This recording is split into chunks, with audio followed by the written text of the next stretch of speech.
2 months later, Jack prepared for his return to the polo grounds to face Luis Firpo from Buenos Aires. He would be greeted with yet another $1 million gate. Luis Firpo was nicknamed the Wild Bull of the Pampas and had knocked out 42-year-old Jess Willard in 8 rounds. At first, Firpo didn't want to fight Jack Dempsey, but Tex Rickard had persuaded him to challenge for the title. What transpired was one of the most bizarre fights in heavyweight history. On the night of the fight, September 14th, 1923, 80,000 fans crowded into the polo grounds in New York City. It was Tex Rickard's second $1 million gate. Famous ring announcer Joe Humphreys introduces the fighters. In just seconds, Firpo and champion Jack Dempsey will collide in the most spectacular fireworks display ever to take place inside a boxing ring. With 2 savage brawlers in there, everyone expects lightning to strike. And they are not to be disappointed. Dempsey gets in first, giving the Argentinian his own special version of an American welcome. Jack Dempsey tastes blood, and as usual, he wants to end it here and now.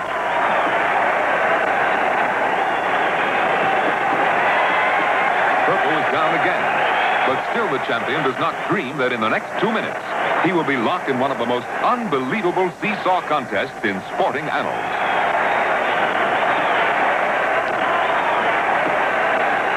Dempsey seems to be having it all his way, as Firpo is down again.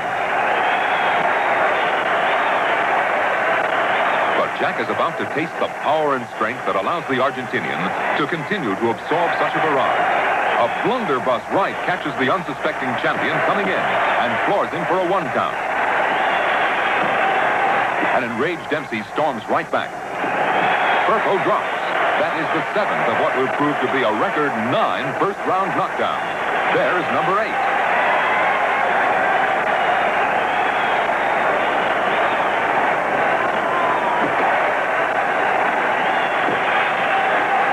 Dempsey charges in for the kill, but the giant challenger fends him off with a desperate flurry of wide-arm punches. Dempsey retreats before the sudden onslaught. A right hand from the bleachers, and Dempsey is out of the ring. The first time in the history of pugilism that a heavyweight champion suffers such indignity. But Dempsey is boosted back into the ring by ringside reporters. And the struggle goes on. Dempsey's fabled jaw again stands him in good stead as he hangs on through the fog. There's the bell. Somehow both fighters have survived this most savage first round. Dempsey comes out fresh, and the fans brace themselves, wondering what possibly can be coming next.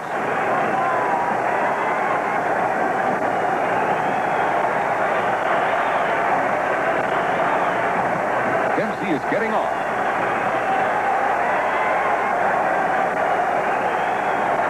Firpo is down for the 10th knockdown of the fight. He's up. Firpo will try to fend off Dempsey with another overhand right, but the champion now seems definitely in charge. 2 pulverizing left hooks, and Louis Angel Firpo is down for the 11th knockdown.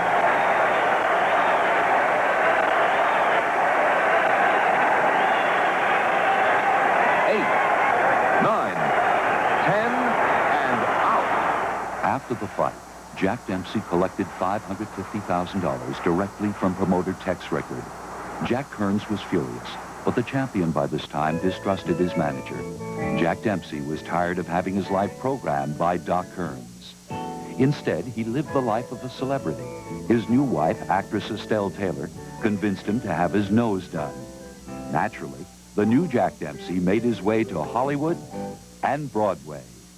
44th and Broadway in New York City. That's just the kind of place that Jack Dempsey would come after a tough fight like the one with Luis Firpo.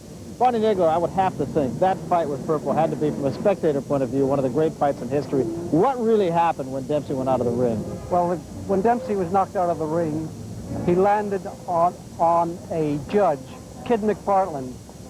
Legend has it that he landed on 48 typewriters of 48 newspapermen working.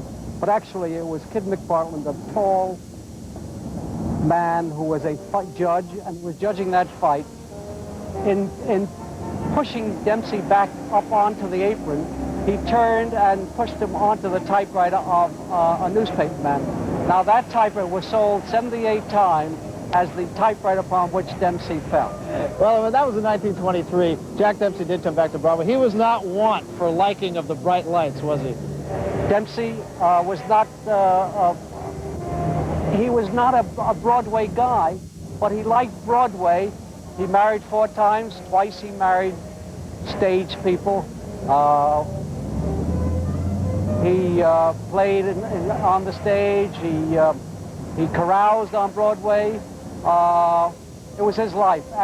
Once he had been touched and had seen the lights of Broadway, nothing else, not the prairies nor the ranches of the West could